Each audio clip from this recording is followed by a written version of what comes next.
Hey guys, this will be part of the Ultimate Ironman series. The exact number where it fits in will be updated in the title when I get there, but I wanted to take this specific section and make a video to talk about Chronicle Canoe crafting. I wanted to begin working on crafting and heard about using the Chronicle and Canoe to level it if you didn't have tellies. Unfortunately, I could not find any videos, much less text, describing how to do this, so I decided to just show you what I found so far. Keep in mind, I am newer to all of this. I just came back a few weeks ago, and during doing this, I wasn't fully optimized, nor was I 100% focused. So any tips or other information is gladly accepted. So to do this, you're going to need a little bit of prep work. First, you'll need the best pick you can get, which should at least be Myth. I used Addy, and it was still pretty bad at times. Rune would obviously be best, but you're not always going to be able to get that right away. You're going to need 20 mining and smithing for silver, preferably at least 21 mining for the Myth pick. An axe, which you can buy the steel one right in Lumbridge. You have to craft your own if you want better. And you're going to need the Chronicle, which is going to be 300 GP from Diango and Drainer, and 150 G per teleport card. Only 100 can be purchased per day, however, and it can hold up to 1,000 teleports. You can also equip this as an offhand item to free up space, which you should definitely do. Then lastly, you're going to need a holy mold, which can be bought in any craft store, and of course 16 crafting to be able to craft the symbols. You can do tiaras this way once you have enough crafting level to craft them, but symbols provide only 2.5 EXP less each, yet sell for double the price, which early on is somewhat important, so I chose to do them. Side note, non-ultimate Ironman can do this and just bank the tiaras for air tiaras in the PvP world, since we'll be using the Lumbridge furnace and there's a chest right nearby. So I'm not sure if this is the best way for them, but it's just a thought that I had. Once you have all of this, you're going to want to start in the southwest Varrock mine, right beside the Champions Guild. You'll mine the 2 silver spots and then world hop, doing this until you have a full inventory. Any gems you get, I usually cut and then sell, except diamond you're going to want to keep for power. But then this is because I cannot smith gold yet, so I usually just cut and sell. Once I'm able to smith gold, I will be making jewelry with the gem drops that I get. If the servers are very busy, it is usually worth to do all 3 locations of the silver before swapping if you find empty worlds, because you'll probably be swapping a lot, wasting time. After you are full inventory wise, run back behind the Champions Guild and cut the canoe log and craft it into a log. This gives less EXP than the boat version, but it is a little faster and that's all you really need. Then use it and ride to Lumbridge, and yes, free to play do get canoe stations. After you land, head to the furnace and go ahead and do all of your smithing and crafting, and turn around and go to the general merchant and sell everything you just crafted. The merchant also has a chisel if you need one for gems. Once finished, open your inventory and use teleport on the Chronicle, and you will go right back to the Champions Guild, only needing to walk very little right back to the mining section where you just were. Of course, the important part is how much experience does this compare to the other methods. At the start of the video, I showed my current experience in mining, smithing, and crafting. I have a timer on the screen showing real-time duration of all my progress videos. It breaks down into, with my current inventory space, 23 silver ore a run, which is 920 mining experience, 1150 crafting EXP, and 350 smithing EXP. One second, let me help this guy out with some useful information.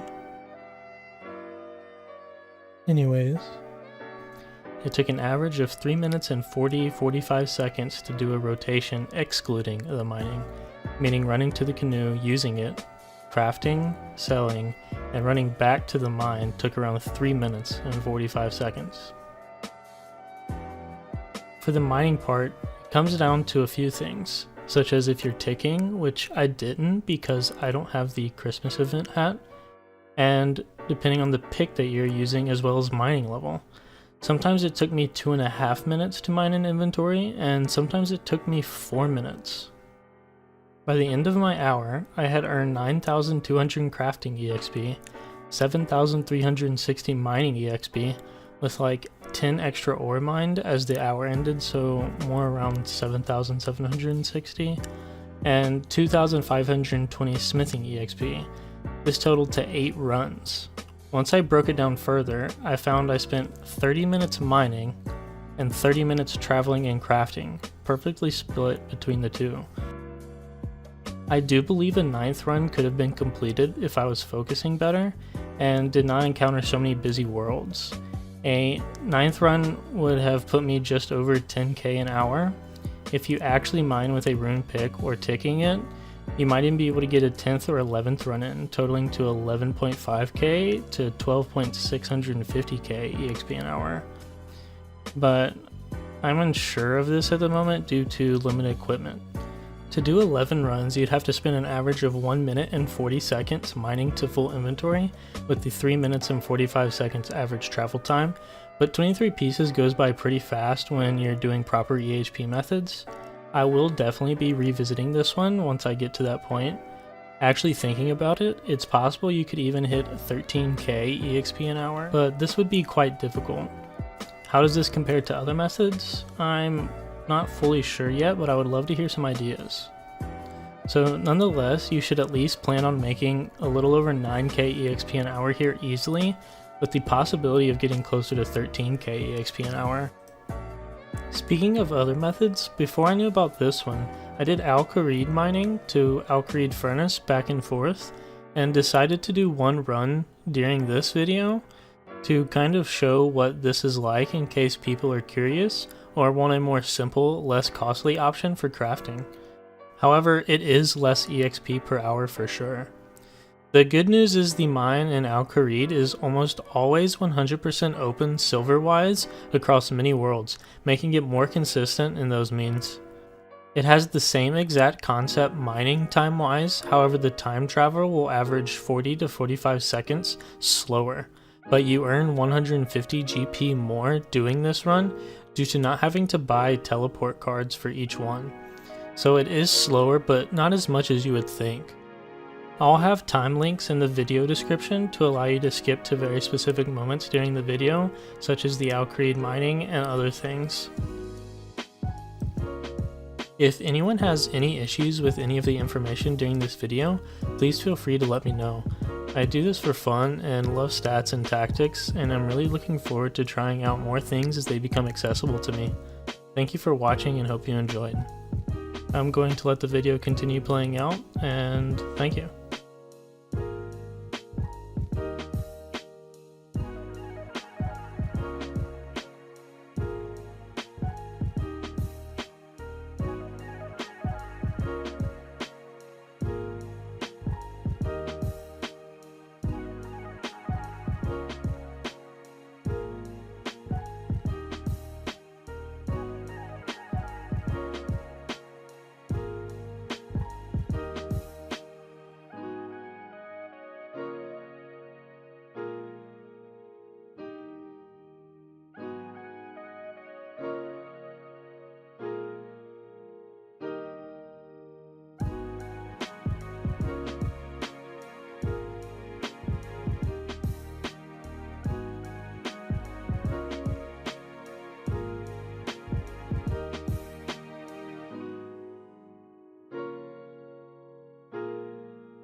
For those of you who have made it this far or just came here out of curiosity to see what I said, I do want to say thanks to the community members in the clan chat and other places who have been active in helping new people, including myself. I started playing this in middle school and I haven't touched it in 9-10 years, so it's been really fun to come back and start doing something challenging like this, and I hope I can continue doing it. Thank you again.